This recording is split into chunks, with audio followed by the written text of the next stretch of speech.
Bueno, una nueva emisión del programa Renacimiento Nacional.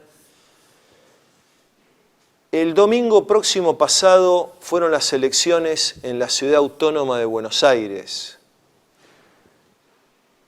El primer dato relevante es la baja participación y la alta abstención. Se abstuvo la mitad del padrón, un 50%.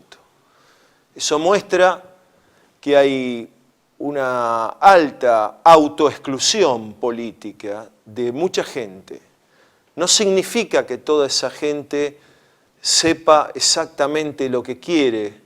Sí sabemos que es gente que no quiere a nada de lo que se ha presentado electoralmente y que en rigor, a nuestro criterio, el mensaje profundo, oculto, a desentrañar, es que esa gente que no ha ido a votar es parte del pueblo argentino que está taponado desde hace muchos años, desde el golpe de Estado de 1976, que luego tuvo como quinto presidente del proceso a Raúl Alfonsín, que era el hombre que iba a la embajada norteamericana durante la Guerra de las Malvinas, y que tuvo que soportar algo que acá se lo conoce como desmalvinización, a veces se habla de los tratados de Madrid, etcétera, pero que en rigor fue un verdadero diktat al estilo del de Versalles, que dejó a la Argentina en una situación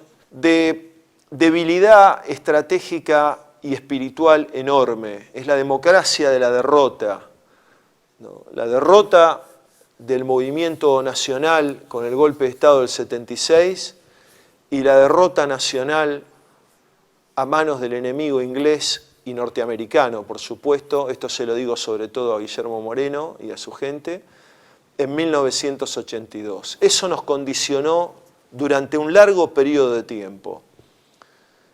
Si no somos capaces de pensar en profundidad el grado de colonización financiera, política, cultural que tenemos a partir de eso, no vamos a ser capaces de renacer como nación y de renacer como pueblo. La Argentina tiene grandes capacidades humanas y naturales, y sin embargo es un pueblo pobre, con cada vez más gente rota y destruida. Por supuesto que la ideología reinante va a hablar de la democracia y la democracia, pero eso nosotros sabemos que es superestructura. En un sentido concreto, eso es falsa conciencia.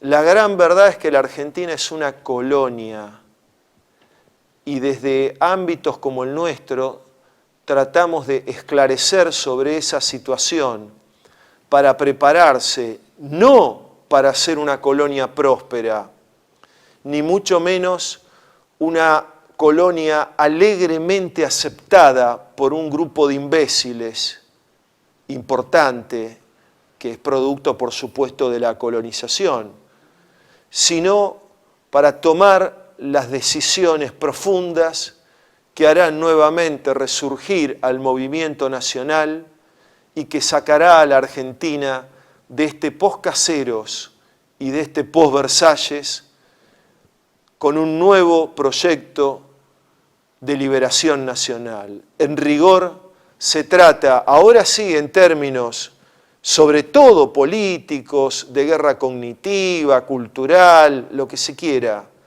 de una segunda guerra de la independencia. El poder colonial tiene controlada a la Argentina hasta el tuétano, hasta su estado profundo.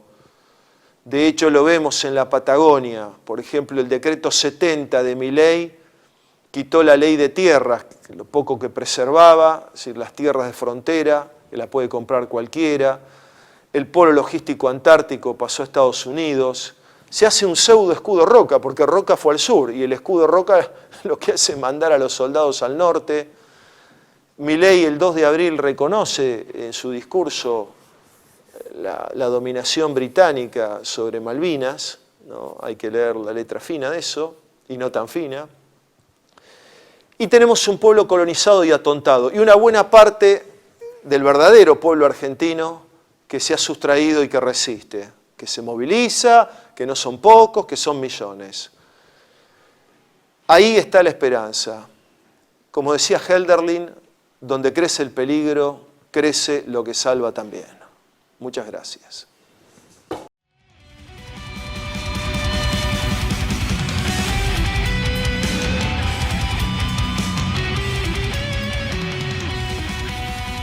Bueno, una nueva emisión de Renacimiento Nacional del ciclo europeo, que iban a ser 4 programas, pero en rigor van a ser 5 programas.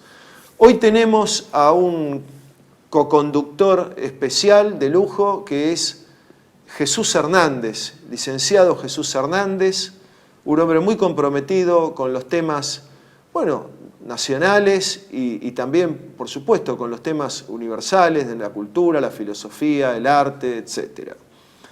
Nuestro invitado es un invitado especial y un invitado de lujo.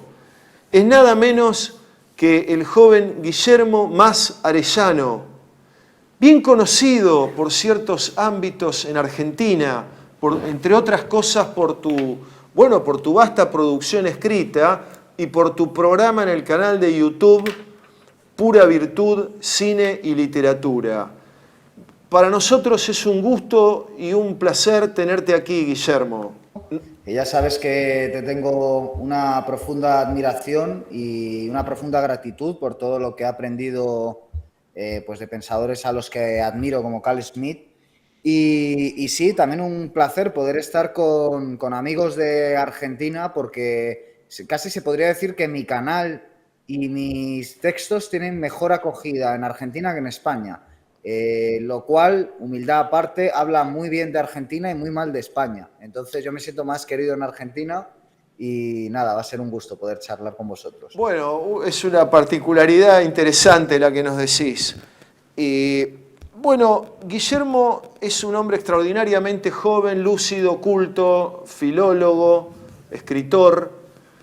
La primera pregunta que se impone es, ¿cómo ves? Es una pregunta muy amplia, ¿no? Que la podría responder en fascículos coleccionables, pero por supuesto estamos en un programa.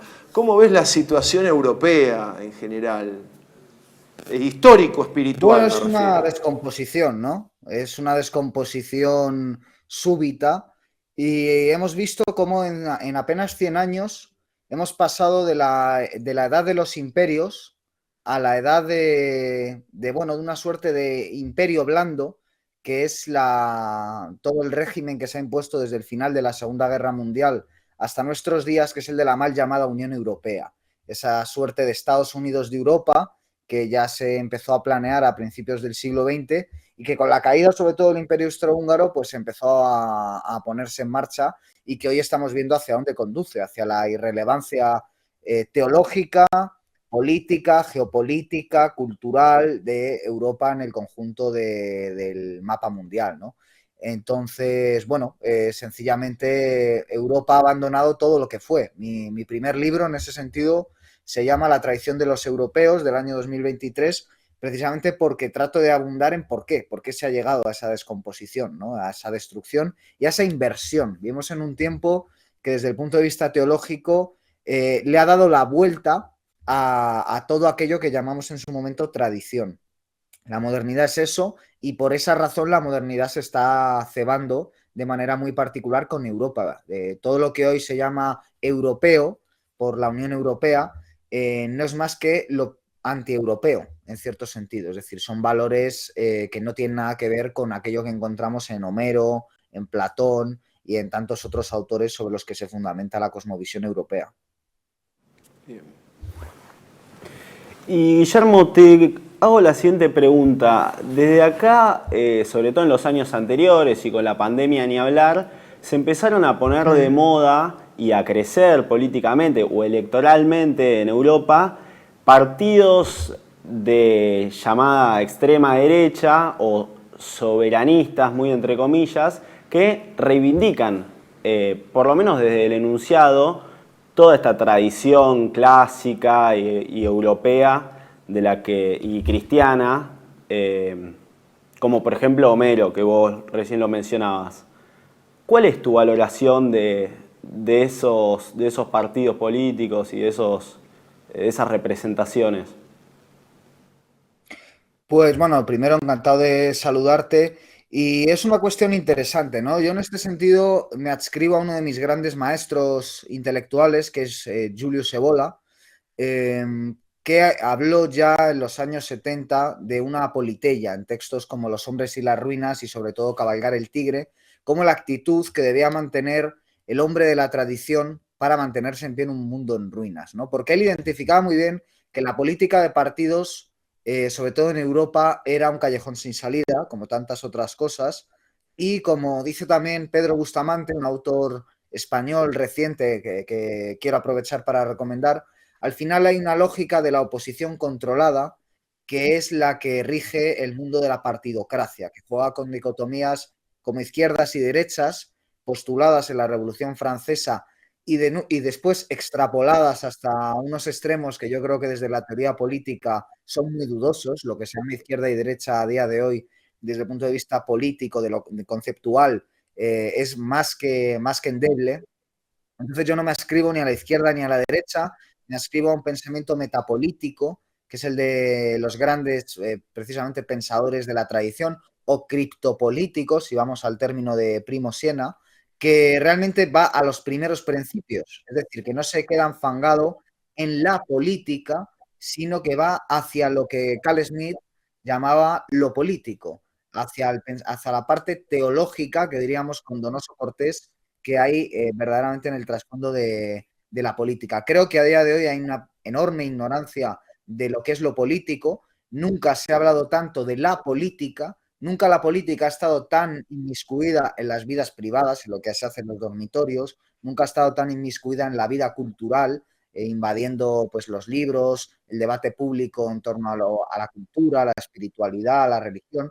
Y sin embargo, todas estas conversaciones, todos estos textos, todo este hablar, toda esta doxa, al final, que carece de episteme, se encuentra por completo alejada de cualquier terminología seria sobre lo que es lo político, ¿no? Entonces, en ese sentido, creo que es una trampa, creo que como realista político se puede caer a veces en apoyar puntualmente a un partido político, pues para evitar que salga otro, pues para conseguir un fin concreto, para utilizar la máquina, en este caso electoral, contra la propia máquina, pero creo que no debemos perder demasiado tiempo en este tipo de enfrentamientos. Ni siquiera lo que se llama derecha identitaria o soberanista europea a día de hoy, que creo que es una amalgama muy amplia, creo que realmente sea una alternativa viable al sistema. En el fondo, estos partidos, con contadas excepciones, y hablo sobre todo pensando en Vox en España, que es el caso más cercano, son patas necesarias para el sistema.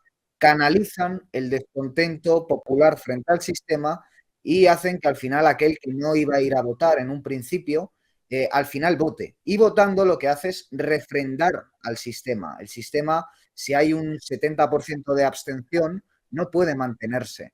Pero al final, con este tipo de partidos políticos, se consigue que nunca haya estos altos índices de abstención y que, por ejemplo, en España estemos más o menos en un 50%, que hace que todavía sea viable que la partidocracia siga adelante, ¿no? Guillermo, vos haces algo más que estar emboscado, ¿no? Para citar al gran Ernst Junger. Vos tenés un canal de YouTube, luego vamos a hablar de tu obra me refiero escrita, que es Pura Virtud, Cine y Literatura. Su nombre, bueno, marca un campo material, ¿no? Un campo material me refiero a un ámbito, pero ha desbordado con creces el tema del cine, por supuesto, y también de la literatura. ¿Qué nos podés decir de todos estos años de trabajo? Porque has dado ahí algo así como lo que hoy se llama una batalla cultural, además sin concesiones frente a lo que entendés vos que es una decadencia europea. ¿Cuál es tu balance? Bueno, ¿qué puedes decirnos de eso? Canal que recomendamos, Pues por cierto, ¿eh? Ojo. No, te lo agradezco mucho, Pablo. Entre otras cuestiones está tu entrevista magnífica hablando de Cal Smith, una serie que dedicamos a importantes pensadores del mundo contemporáneo y nadie mejor que tú para hablar de Cal Smith. Hay otros muchos pensadores, en esta serie está Nicolás Gómez Dávila, etcétera. En general, un arsenal intelectual frente al pensamiento imperante, ¿no? Pues precisamente el cine y la literatura, yo creo que son los lugares en los que todavía está viva la imaginación y la creatividad. Yo cuando miro a mi alrededor, en Madrid, la ciudad donde vivo, aquí en España, veo una falta trágica de imaginación y de creatividad, que es prácticamente asumir la robotización del ser humano. La robotización en todos los ámbitos, en el ámbito erótico, en el ámbito familiar, en el ámbito político, en el ámbito artístico. Y para mí, precisamente, lo que permite mi visión del cine y la literatura, que es una visión más que filológica, más que comparatista, más que partiendo de una estética de la recepción, de un colonialismo, de un análisis marxista, de todas estas variantes que yo puedo manejar en momentos eventuales, cuando corresponde, es una visión hermética. Hermética entendiendo que lo que se ve al otro lado de la pantalla dialoga con lo que está a este lado de la pantalla. Es decir, que no me interesan el cine y la literatura como entretenimiento o como evasión de la realidad. Todo lo contrario, me interesan como un espejo necesario en el que la realidad debe mirarse para provocar catarsis, para provocar un entendimiento profundo en los espectadores. Ese es el tipo de cine y de literatura que más me interesa, y a partir de ahí precisamente se pueden hacer análisis metapolíticos mucho más profundos, en mi opinión, de los que se pueden hacer hablando meramente de la actualidad partidocrática. Entonces, creo que la desactivación de todo aquello que es subversivo en el arte es una gran labor que se ha realizado por parte del sistema desde el fin de la Segunda Guerra Mundial y más concretamente desde la victoria del paradigma intelectual del mayo del 68 en Europa y del Festival de Woodstock y la supuesta contracultura en Norteamérica, que se han extendido al resto de Occidente y otros polos. Se ha desactivado todo el potencial subversivo del arte, precisamente haciendo creer que ese ideal subversivo está más presente que nunca. Es decir, los artistas que hay desde esa época hasta nuestros días creen que son muy subversivos, pero en realidad son perfectamente asumibles por parte del sistema.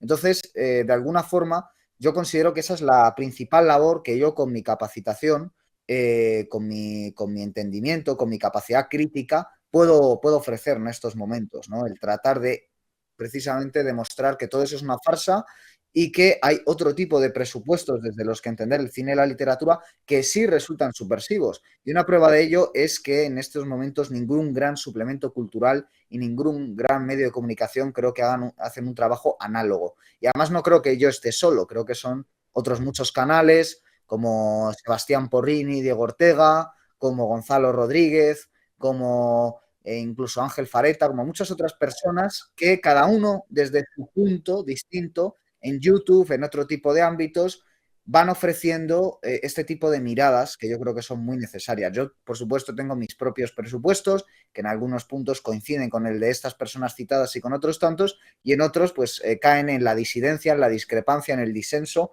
que a mí particularmente es lo que me parece además más interesante, porque como bien sabes, pensar es polemizar, inevitablemente, ¿no? Y a propósito, entonces uno puede decir que una de las tesis que se desprende de lo que vos pensás es que la verdadera subversión es la tradición, ¿verdad? Ahora, nosotros en general nunca polemizamos con los entrevistados porque nos gusta que aflore su pensamiento, porque, bueno, nosotros, el público, aprendemos. Y además hay una vieja frase de Junger que es que detestaba las discusiones, Junger, ¿no? Lo dice, no recuerdo en dónde, por ahí en su vasta obra. Pero, sin embargo, no puedo dejar de preguntarte si este retorno a la tradición, ¿no?, en el mundo moderno o posmoderno, decadente, podrido, como vos quieras caracterizarlo, no es una suerte de escapismo más que un contramovimiento. ¿Se entiende? Recuerdo en ese sentido el informe Natorp de Heidegger, ¿no? Donde discute al gran Spengler, en ese sentido lo digo, sobre el problema, o lo mismo en Acerca de la línea, con Junger. Después vamos a entrar en tu libro extraordinario sobre Junger y la tradición sapiencial. ¿En qué medida proponerse ser tradicional o cambiar o instaurar otra cosa, etcétera, no es ya estar fagocitado dentro de una historia del ser, de una historia metafísica del mundo, que te está destinando a un lugar, sí, y a una posibilidad de un contramovimiento que no acaba de ser encontrado con un simple retorno, por ejemplo, en el caso católico sería a la liturgia, con un simple retorno, ¿se entiende? Y así en tantos otros elementos. Quería preguntarte esto para problematizar el problema profundo que vivimos como cultura. Yo solo compartir el criterio que has expresado como entrevistador también de no querer polemizar con los invitados, pero es verdad que me permito una excepción que es con los amigos a los que siento más cercano y que sé que por esa proximidad no van a molestarse, ¿no? Entonces yo como también te considero un amigo, por favor, incide lo que quieras y yo te he visto muy amable en la pregunta, o sea que si me quieres tirar a partir de lo que diga cualquier tipo de dardo, yo lo voy a entender con camaradería. No va a haber contrarréplica, así que vos respondés a esto y listo, No, vamos a pues, seguir, te aviso. por mi parte, siéntete libre de hacerla porque creo que este es el debate. Creo que este es el debate y creo que además hay mucha cobardía entre los supuestos defensores de la tradición a la hora de hablar esto que precisamente tú has planteado y que además creo que Heidegger, que es el más complejo de los autores a los que podemos aludir hablando de esta cuestión, Heidegger lo supo ver muy bien, ¿no? Y en ese sentido, uno de sus mejores exégetas, muy dudoso desde muchos puntos de vista, pero no por ello menos interesante, que es Alexander Dugin, él mismo de alguna forma trata de responder a esta cuestión, ¿no? Partiendo de ese punto de vista de Heidegger, cómo reintegramos la tradición y a partir de él desarrolla su teoría del mundo multipolar con el Dasein como protagonista pero que no deja de ser una utopía y yo no dejo de encontrarle también muchas fallas a esta teoría de Dugin, ¿no? A la que no me adscribo plenamente, aunque me interese. Pero al final es muy célebre esta cita de Heidegger, de una de sus últimas entrevistas, donde dice aquello de solo un Dios puede salvarnos, ¿no? Hay que recordar que esta cita es de una entrevista, no de un libro, ni de ningún seminario. Y precisamente hace poco Giorgio Agamben, que además esto me lo ha dicho hoy mismo un amigo, ha escrito un artículo, que es uno de los grandes discípulos, en mi opinión, vivos también de Heidegger, con todos los peros que se le puedan poner a Agamben de nuevo, ha escrito un artículo hablando, ¿no? de qué significa esta enigmática frase que desde que fue pronunciada no hemos dejado de darle vueltas. Para mí, precisamente, es esa espera del retorno de los dioses entendidos como los entendía Hölderlin, por ejemplo, un autor al que no dejó de volver Heidegger a lo largo de toda su vida y de toda su obra. Y creo que de ello también hablaba precisamente Junger, porque como sabes, Junger tenía estas idas y venidas con Heidegger y Heidegger tenía estas idas y venidas con Junger. A veces se encontraban y a veces se producían desencuentros entre la obra de ambos y también podemos unir a Carl Smith, ¿no? Los tres son contemporáneos y los tres están dialogando entre ellos, su obra es un diálogo entre ellos, cada uno desde su presupuesto, y al mismo tiempo hay muchos desencuentros. Uno lee los diarios de Carl Smith y Carl Smith es verdaderamente cruel con Junger y con Heidegger en algunos puntos. Heidegger también acusaba a Junger de ser un pensador asistemático, pero bueno, por no irme por los cerros, lo que quiero decir, me interesa mucho que citaras a Heidegger en este sentido, lo que quiero decir con esto es que sí, por supuesto, la tradición al final, tal y como la entienden, el 99,9% de las personas es puro escapismo, es puro evasión. No deja de ser un pensamiento utópico o un pensamiento Alicia, que diría Gustavo Bueno, consistente es un patadón, en términos futbolísticos, un patalón, un palante, ¿no? De despejar el balón. Ya la tradición, boom, se mete un patadón y resolvemos el problema. Pero eso no es nada, es una nadería y es un escapismo, ¿no? Y pensar que todo se va a resolver reintegrándonos en una de las grandes tradiciones religiosas, en mi opinión, es simplemente ingenuo, sobre todo porque a día de hoy, más que nunca, se hace cierto ese aserto marxista que dice que la religión es el opio del pueblo. En efecto, en términos intelectuales, más allá de lo personal, para muchos la religión es el opio, porque les da una respuesta simple que no resuelve los grandes problemas metafísicos a los que nos estamos enfrentando.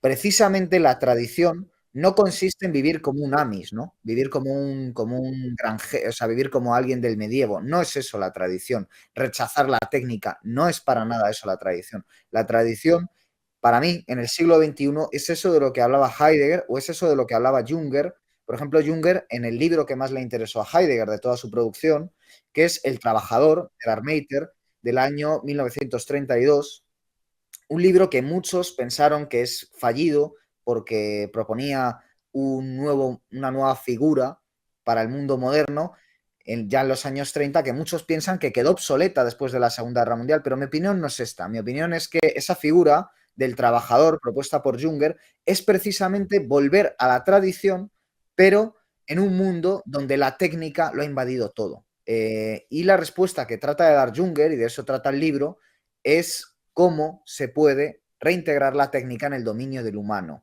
Es decir, huir del dominio del nihilismo, donde la técnica se ha enseñoreado sobre el propio ser humano y que sea el ser humano de nuevo el que, como ocurrió hace no tanto tiempo, tome el dominio sobre la técnica, ¿no? Y esto se debe hacer desde una serie de presupuestos trascendentes, desde un pensamiento metafísico que vaya hacia Dios. Pero la pregunta es de qué Dios estamos hablando, ¿no?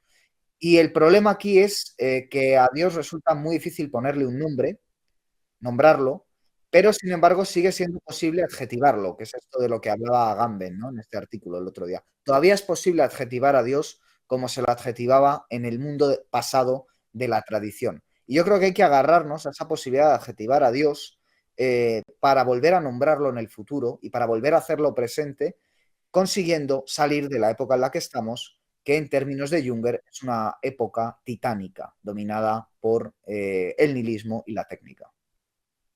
Acá me están pidiendo un momento de interrupción del programa por razones técnicas y volvemos para el segundo bloque donde vamos a hablar de tu libro, específicamente Junger y la tradición sapiencial. Residencia como en casa es un hogar para adultos mayores habilitado en la ciudad de Buenos Aires, cuyo objetivo es la atención y cuidado de pacientes de la tercera edad. Años de experiencia nos respaldan. Trabajamos con dedicación para cuidar a nuestros abuelos y así ofrecerles la felicidad y comodidad que ellos merecen. Estamos en el barrio Villa Real, pasaje Francisco Bauzá, 2372. Casi esquina Tinogasta. Comunicarse al teléfono 11 50 35 15 25. Residencia para adultos mayores, siempre contigo. Los esperamos.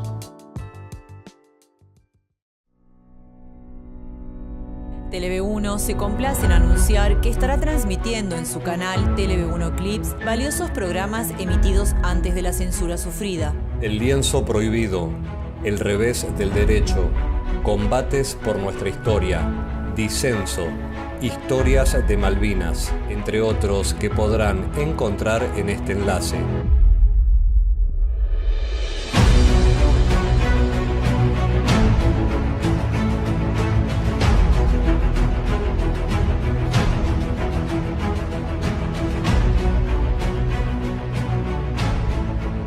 Agradecemos su aprovechamiento y difusión.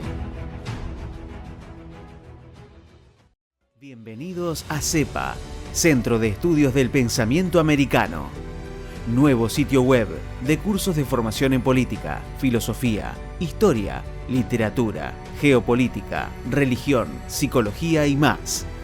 Cursos de formación que reflejan el verdadero pensamiento americano. Lo invitamos a elegir el curso de su agrado ingresando en www.cepa.la.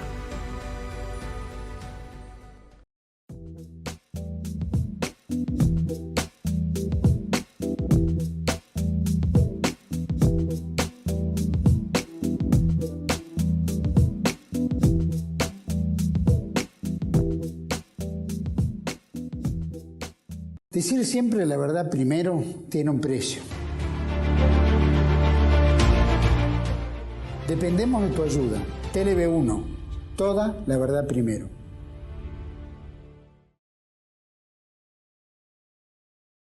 Bueno, retomamos el segundo bloque del programa con Guillermo Mas Arellano, entre otros, autor del libro Los Deicidas, pero hoy día queremos hablar del libro sobre Ernst Jünger y la tradición sapiencial en la crisis del mundo moderno. Bueno, yo lo he leído el libro y debo confesar que es un libro muy interesante en su hipótesis, porque lo que aparenta ser un pensador, bueno, no sé si decir disperso como Jünger, ¿no? Pero al mismo tiempo tan poderoso, lleno de intuiciones, caracterizado sobre todo por, como él mismo lo dijo en Los Titanes Venideros, la conversación con Volpi, paz descanse, caracterizado por tener un ojo perceptivo superlativo, digamos.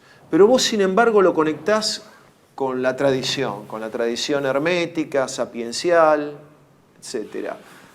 Nos gustaría que desarrolles la tesis central y las ideas, digamos, conectadas con este nuevo libro tuyo. Pues bueno, primero para mí es un honor que lo hayas leído. Ahora tiemblo un poco porque, claro, estoy pensando que en el libro hablo de Heidegger, que tú lo conoces muy bien, y espero no haber cometido demasiadas pifias en ese sentido. Pero bueno, diré en mi defensa que no podía hablar de Jünger y no hablar de Heidegger, ¿no? Porque mi idea es un poco, bueno, primero es un libro breve, es una suerte de pequeño seminario, podríamos decir, lo tengo aquí, donde, bueno, pues voy tratando distintos aspectos. La idea del libro es poder conectar a Ernest Jünger con la tradición sapiencial, con la filosofía perenne, con el hermetismo, de forma que se puedan resumir estas tres tradiciones, sobre todo la tradición sapiencial, que engloba las otras dos, se puedan resumir en una serie de máximas de Jünger, es decir, dentro del aparato de citas que yo voy sacando de Jünger, pues que esas citas valgan de ejemplo de todos los que son los principios fundamentales de la tradición sapiencial. Al mismo tiempo, que se entienda qué es la tradición sapiencial en contraposición al mundo moderno, que es un mundo que consideramos que está en crisis.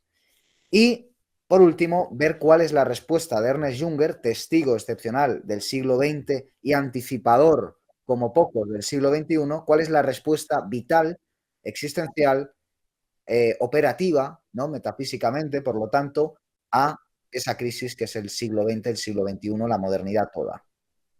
Para ello, pues trato de establecer un diálogo dando, bueno, las coordenadas principales de la vida de Jünger, las coordenadas principales de la obra de Jünger, desgranando una lectura muy personal que es la mía y casi sin manejar bibliografía secundaria sobre Jünger, de toda su obra, sobre todo de su obra filosófica, aunque también de algunas novelas, poniéndolo en común con, para mí, los otros grandes representantes de la tradición sapiencial en el siglo XX, que son el propio Martin Heidegger, René Guénon, por supuesto, que es el autor del término crisis del mundo moderno, y Julius Evola, que es con el que creo que tiene más afinidad en muchos puntos, sobre todo en su visión de la guerra y en su visión de cómo sobrevivir al siglo XX siendo un emboscado en términos jungerianos o cabalgando el tigre en términos ebolianos, ¿no? Entonces, estos serían un poco las líneas generales del libro, pues hablando de, sobre todo, las principales figuras postuladas por Ernest Jünger, que son, por supuesto, pues, la figura del trabajador,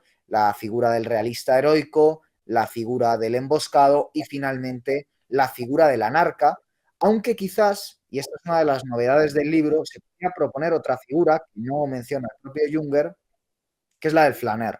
Por supuesto, es una figura de la que ya habló en su momento Charles Baudelaire, que es aquel que postula el término modernidad en contraposición a lo eterno, y creo que es una figura que encarnaría el propio Jünger, porque al final la idea que quiero filtrar en el libro es que Jünger no deja de ser un paseante a lo largo de los grandes momentos del siglo XX, particularmente de las dos guerras mundiales, la primera donde luchó en primera línea de combate como teniente recibiendo 6 disparos, y la segunda pues ocupando un puesto más cultural, precisamente por su edad y también por algunas diferencias con el Tercer Reich, con importantes, y donde además él perdió un hijo, ¿no? En la Primera Guerra Mundial casi pierde a su hermano y en la Segunda Guerra Mundial perdió a un hijo que fue enviado a una muerte segura en Italia, ¿no? Con todo lo que eso conlleva para él. Y además de todo esto, pues Junger fue un hombre de una edad extraordinaria, vivió hasta los 103 años, que se convirtió al catolicismo en los últimos años de su vida, aunque creo que no se le puede resumir, se puede resumir su pensamiento al autor católico, Avant la Lettre.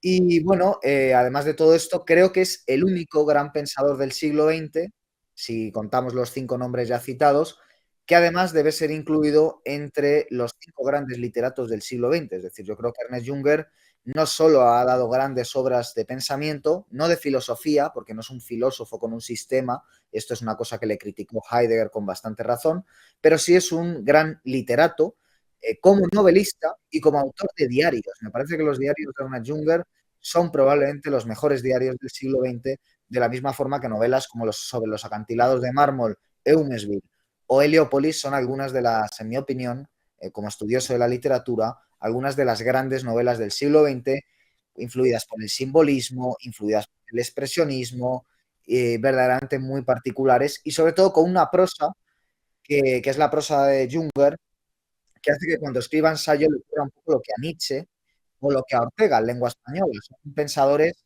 que se ven reforzados, o a Schopenhauer, se ven reforzados por su estilo literario, lo cual hace que les perdonemos a veces cierta dispersión conceptual, ¿no? Es decir, son tan buenos literariamente que a veces no vamos hasta el fondo de sus ideas como si hacemos con otros pensadores que trabajan de otra forma la prosa, ¿no? Uno de los grandes méritos que tiene tu trabajo, digamos. Vos recién hablaste de las bibliografías sobre Junger. Junger, más que ser un autor aburrido, o aburrido o no, digamos, que amerite hacer bibliografías, que las hay dando vueltas, en rigor es un disparador de procesos de pensamiento, incluso de otros campos semánticos, como ahí está el gran seminario que le hace nada menos que Heidegger, el filósofo, a nuestro criterio, por lo menos al mío, el más importante del siglo XX, y quién sabe, ¿no? Entra en los 5 de la historia universal de la filosofía. Y vos hacés, digamos, muy bien una riquísima interpretación, y en algún punto ahí está la figura del viaje, ¿no? La figura de Ulises. Junger va viajando, más allá de ser... lo último que rescatar del Flamiur está muy bien, están las famosas tesis de Benjamin sobre la historia de la figura del Flamiur, que produce una profunda nostalgia, que es el paseante que va recorriendo las ciudades sobre todo, y que con la urbanización, las avenidas, las diagonales, los autos, los semáforos, va desapareciendo ese estilo, ¿no? de tener una vida, una interioridad. Pero me da la impresión, digamos, que has hecho un trabajo muy bueno en el sentido de reinstalar a Junger como un viajero, no solo como él se definía o como se lo suele definir, testigo del siglo porque vivió 102 años o lo que fuere, sino como un verdadero viajero en el sentido de Ulises, y que a medida que fue viajando nos fue donando este tipo de cosas. Así que desde ya es un libro muy recomendable. ¿Dónde se puede conseguir? ¿Cómo? Para un argentino, para un chileno, es decir, para los amigos sobre todo, ¿no? Y también de España, ¿por qué no? Me han dicho que por Amazon, que creo que en Argentina no distribuye, pero sí por Buscalibre. Creo que por Buscalibre se puede conseguir, según me han dicho. Y luego, pues pidiéndolo a Casa del Libro y otra serie o a cualquier librería, en principio, con los consecuentes gastos de envíos, se podría enviar, ¿no? Pero sí, respondiendo un poco a lo que dices, Junger, yo siempre digo que es una suerte de Heródoto nacido después de Cristo. Con esta idea del viajero, con esta idea del historiador en el sentido antiguo, es decir, el historiador que parte del mito, ¿no? Más que de una visión positivista basada en los hechos, en su vertiente más minuciosa, ¿no? Él parte del mito, y él ya en la Primera Guerra Mundial, en la que para muchos es su gran obra, que es Tempestades de Acero, es capaz de ver anécdotas puramente cotidianas, él tiene un fino ojo para los detalles, y convertirlas prácticamente en paisajes simbólicos con un hondo significado metafísico, ¿no? Y es esto es así porque Junger era un fino observador de la naturaleza, de los pequeños procesos, le encantaba la entomología y al mismo tiempo estaba muy atento a los grandes procesos cósmicos, podríamos decir a la estructura interna y externa, por supuesto, teológica, teleológica incluso, de los eones. Y él siempre se fijaba en esta sucesión cíclica, que ha hecho que algunos lo emparenten con el neopaganismo, de la primavera y el invierno, es decir, de lo que nace y de lo que muere, de las estaciones, de todo lo que hay de yin en el yang y de yang en el yin, o sea, de nacimiento en la muerte y de muerte en el nacimiento, los procesos naturales. Lo que hace que Junger sea al mismo tiempo un fino descriptor de la cadencia, la línea de Oswald Spengler y tantos otros, pero al mismo tiempo un profeta o un anunciador del Renacimiento. Y creo que esos dos apartados son igualmente fascinantes, ¿no?, en la obra de Junger. Y al final eso es lo que hace uno como paseante. Uno cuando pasea por una gran ciudad o por el campo, uno puede ver al pájaro muerto y al mismo tiempo a la flor que florece, y uno puede ir por la ciudad y atender a todos los rasgos que hay de decadencia en estas terribles urbes modernas en las que vivimos, pero al mismo tiempo es capaz de intuir en ciertos gestos, en ciertos hombres, en ciertos detalles, en el canto de los pájaros que se percibe en la ciudad cuando uno sabe callarse y escuchar, pues uno es capaz de encontrar aquello que es eterno y que por lo tanto es el comienzo de lo que empezará cuando acabe esta época en la que estamos sumidos. Guillermo, te hago una pregunta sobre la juventud. ¿Cómo ves el lugar de la juventud actual con respecto a estos problemas? Y te hago esta pregunta a vos también como parte de esa juventud, en general y en particular sobre la juventud ahí en Europa. Bueno, es muy difícil ser joven en esta época porque todo lo que en otro tiempo caracterizaba a la juventud, entre otras cosas ir a estas guerras a las que fue Junger, pero heroicamente, es decir, no ir a una guerra a morir, como dicen aquí ahora los europeos, por la sanidad pública y la educación pública, es decir, por el Estado o por el supraestado de la Unión Europea. No ese tipo de basurientas guerras, además caracterizadas por la técnica, donde uno no va a luchar contra hombres a mostrar destreza, ¿no?, sino que uno va a sencillamente ver quién tiene las mejores máquinas para pulverizar carne humana. Es decir, uno va a ser carne de cañón, ¿no? Creo que a día de hoy ser joven es verdaderamente complicado, precisamente por el imperio de esto que tengo aquí, ¿no?, por el imperio de la técnica, que hace que los así llamados nativos digitales seamos, y no tanto yo como los que son un poco más jóvenes que yo, las nuevas generaciones, sean verdaderos esclavos, incapaces de apreciar la vida por lo que es. Están atrapados en un mundo que es puramente un simulacro, una inversión, algo maligno, que da una idea falsa de la vida y que mutila todo aquello que es humano, ¿no?, en mi opinión. Empezando por el eros, empezando por el amor, continuando por la valentía, continuando por términos como el honor, continuando por los valores metafísicos, el conocimiento de la realidad, el conocimiento de la historia, el aprender a pensar de manera dialéctica, solvente, el aprender a manejar el impulso creativo, artístico de los hombres, es decir, ya digo, todo aquello que es humano. Y creo que la tendencia generalizada, por desgracia, no tanto por culpa de la gente joven, sino por la propia época, es a ser humanos de una manera muy robótica, es decir, autómatas de carne y hueso, ¿no?, que es un poco lo que somos los seres humanos del siglo XXI de manera mayoritaria, la masa. Lo que Ortega y Gasset llamó la masa, hoy en día pues son poco menos que robots de carne y hueso que, si no están controlados ya, pronto serán controlados por otro tipo de robots que son las inteligencias artificiales, nada inocentes, ¿no?, por otra parte, es decir, muy al servicio de su amo.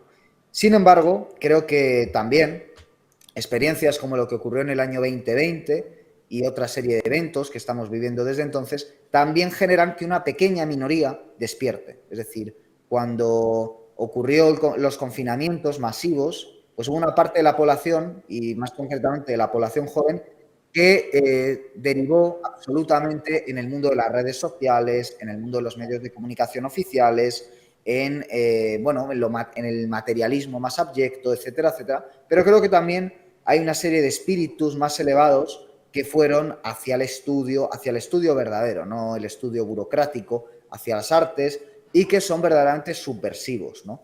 Entonces, en ese sentido estoy esperanzado, y yo siempre, por supuesto, he querido ser, sobre todo, escritor para gente de mi generación, sin desdeñar a los de otras generaciones, pero al final uno es la voz de su generación, ¿no? Por razones vitales, sobre todo. Y yo parto de experiencias personales siempre, y por lo tanto, pues esas experiencias personales van a resonarle más a la gente de mi edad que a la gente de otras edades, que han tenido otro tipo de referentes musicales, otro tipo de referentes que son abismales, porque a día de hoy así funciona la cosa. Es muy difícil establecer un diálogo cultural e incluso un diálogo experiencial entre gente de una generación y gente de otra, porque ha cambiado tanto el mundo y han cambiado tanto las relaciones sociales que verdaderamente estamos casi hablando de cambios que antes solo se daban entre individuos de 200 o 300 años de diferencia. Entonces yo tengo esperanza en muchos sentidos más en la gente joven que en gentes de ciertas generaciones que son en buena medida los que han llevado el mundo al lugar en el que está, ¿no? Porque han vivido muy bien, por ejemplo en España, con los medios de comunicación masivos, con las estructuras estatolátricas, han vivido bien, ahora están jubilados o cercanos a la jubilación y no son capaces de ver el estado de cochambre residual en el que se encuentra el mundo, empezando por sus propios individuos, ¿no? Por los propios individuos que conformamos ese mundo, ¿no? Sin embargo, creo que las gentes de mi generación y de otras generaciones más o menos cercanas nos ocurre que no tenemos absolutamente nada a lo que agarrarnos, no tenemos ahorros, no tenemos perspectivas laborales, no tenemos perspectivas familiares, no tenemos baluartes culturales de valía, no tenemos absolutamente nada de lo que sentirnos nostálgicos y, por lo tanto, en vez de atrincherarnos en nuestras pequeñas comodidades pequeño burguesas, lo que queremos es prender un mecherazo, que el sistema arda, que el sistema prenda, que el sistema caiga. En ese sentido somos aceleracionistas y empezar a construir ya lo que vendrá después, ¿no? Y a los jóvenes que piensan de esta forma, pues yo los saludo como se les saluda a un hermano de espíritu. Muy bien, muy bien. ¿Alguna pregunta? No. Bueno, Guillermo, has dicho unas magníficas palabras para tu edad y tu visión de la realidad, ¿no? Y además tu modo de atravesar la línea de la que hablaba Junger. Y ya en el tramo final del programa, antes de despedirte, quisiera que en pocos minutos comentes quién fue ese tío que a vos, me has comentado, te legó un camino, te mostró un camino que vos has recorrido y que seguirás recorriendo de un modo brillante y con un gran futuro. Desde Argentina queríamos rendirle homenaje y que vos comentes algo.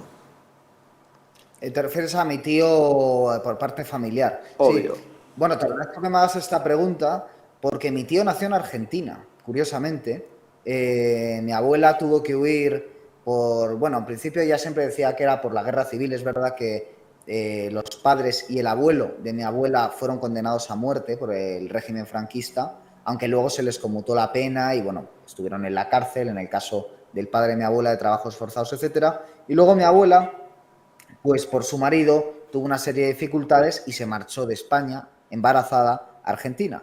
Y ocurrió que cuando llegó a Argentina, pues nació el niño y mi tío nació en Argentina, aunque luego se volvieran a España y siempre tuvo esa doble nacionalidad hispano-argentina. Mi tío fue pues un hombre brillante, yo creo, desde el punto de vista intelectual, que sin embargo, por su falta de oportunidades y también por su carácter, nunca realizó una carrera académica, sino que fue un autodidacta.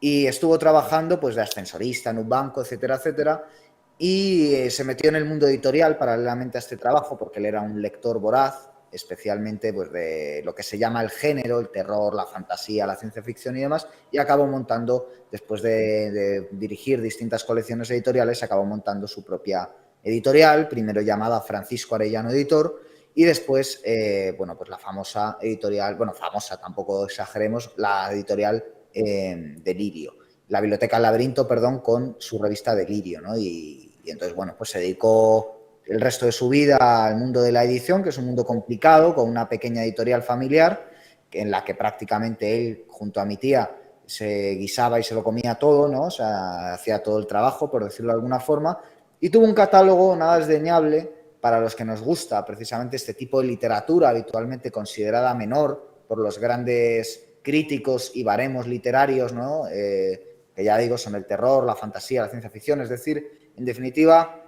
una literatura que sobre todo en España, por nuestra falta de imaginación, es muy despreciada, pero que curiosamente ningún país del mundo ha entendido mejor que Argentina, seguramente gracias a Borges y a Bioy Casares, que son dos grandes pensadores desde todos los puntos de vista, sobre todo desde el punto de vista literario, y dos pensadores que tenían muy presente el fantástico, pues yo creo que demuestran la verdadera valía de este tipo de literatura, a la que mi tío le dedicó la vida, dejando un catálogo que yo creo que es muy, muy respetable para los que nos gustan este tipo de autores, como pueda ser Howard Phillips Lovecraft, Robert E. Howard, Edgar Rice Burroughs y tantos otros autores, pues eso, John Carter, Tarzán, Conan el Bárbaro, y todas estas historias que como digo, pues a muchos de nosotros nos gustan y que incluso encontramos valores antimodernos en esta literatura. Yo desde luego se los encuentro. Creo que Lovecraft era un gran reaccionario, creo que Robert E. Howard era un gran reaccionario y a mí también me han ayudado mucho estos libros, muchos libros que él publicó a construir mi pensamiento, ¿no? Robert E. Howard, bueno, pues aparte de ser el autor de Conan, era un gran admirador de Roma, era un gran admirador, más allá de Roma, que en eso quizás quien admiraba más era Robert E. Howard, que es a Howard Phillips Lovecraft. Lovecraft admiraba muchísimo el mundo alemán, el mundo germánico, estaba muy al tanto de las obras intelectuales que se hacían en la época. Tiene muchos puntos en común, por ejemplo, la obra de Lovecraft en su vertiente ensayística, a través de cartas y artículos, con la obra de Spengler, en mi opinión, salvando las distancias. Y Howard, que también estaba interesado en ese mundo, el mundo germano, el mundo romano, se interesó sobre todo por los pueblos bárbaros y propone un ideal que es totalmente antiburgués, un ideal moral, un ideal ético a través de su obra literaria que yo creo que merece también bastante reivindicación. Así que por terminar, hay un libro que publicó mi tío que se titula El Rebelde, que es la autobiografía de Robert E. Howard, porque Robert E. Howard hay que recordar que se suicidó, fue un hombre muy trágico, que yo creo que a quien le haya podido interesar esta charla, pues le puede interesar, ¿no? Esta obra de Robert E. Howard, porque en definitiva es la obra que cuenta la historia de un hombre, que es el propio autor, que no se encuentra a gusto en el mundo moderno, que es algo que yo desde muy joven, en parte por esta influencia intelectual de mi tío, por los libros que pude leer gracias a él, etcétera, es lo que yo siempre me he sentido, alguien que no se encuentra a gusto en el mundo moderno, y aunque eso haga que tengas una vida mucho más difícil, desde todos los puntos de vista, el social, el material, etcétera, pues es lo que uno siente como auténtico. Uno no vale para ir a la oficina a fichar 8 horas diarias, uno vale pues para ponerse la vida un poco más complicada, hacerla también un poco más interesante y ya de paso emborronar algunas cuartillas en el camino. Y eso lo aprendí de mi tío, que yo creo que vivió así en muchos sentidos. Y además, entre otras cosas, yo descubrí lo que es tener una biblioteca, porque mi tío tenía una biblioteca portentosa y yo desde entonces, en la medida de mis posibilidades, pensé, bueno, yo también debo tener mi biblioteca. Y creo, conectando con la cuestión de los jóvenes, creo que hoy en día que es tan difícil tener una vivienda y el sistema aprieta y aprieta para que compartamos piso, para que no tengamos nada en propiedad, etcétera, creo que un buen motivo para rebelarse contra lo que el sistema nos exige es tener una biblioteca, porque entre otras cosas tener una biblioteca te demanda tener espacio para meter los libros, así que para mí si hay una lección vital que me dejó mi tío por encima de muchas otras, es que uno debe hacer lo que sienta como auténtico, que uno debe dedicar su vida a aquello que es su pasión y no resignarse a ser un burgués que solo puede dedicarle el tiempo libre a ello, y sobre todo que uno debe ser su biblioteca, y para ello pues es necesario tener una biblioteca, ¿no? Y en ese sentido, y ya termino, hay que recordar que Cal Smith, cuando estuvo en la cárcel después de la Segunda Guerra Mundial, tuvo que escribir algunas de sus obras citando de cabeza, porque no podía acudir a su biblioteca, ¿no? Creo que Tierra y Mar lo escribió en estas circunstancias, tú lo sabes mejor que yo, Pablo, y por lo tanto creo que es un ejemplo de cómo incluso aunque te priven de tu propia biblioteca física, en el fondo tú ya eres tu biblioteca y la llevas en la cabeza y eso no te lo van a poder quitar pues toda la banda de cabrones que gobiernan este mundo, ¿no? Ex captivitate salus, ¿no? Tu tío Francisco Arellano, ¿verdad? Sí. Bueno, con estas magníficas palabras de este joven brillante, Guillermo Mas Arellano, ya escritor, tiene su programa en YouTube, Pura Virtud, Cine y Literatura. Le agradecemos profundamente, Guillermo, te agradecemos. Nada, gracias a vosotros por este tremendo favor y además por hablar del libro y por esta pregunta final que te lo agradezco de veras, Pablo. No, lejos de ser un favor, para nosotros es un honor y nos has ayudado con tus conceptos, con tus visiones sobre la situación europea en el sentido histórico-espiritual. Bueno, con esto cerramos el programa de hoy. Un abrazo a todos los televidentes.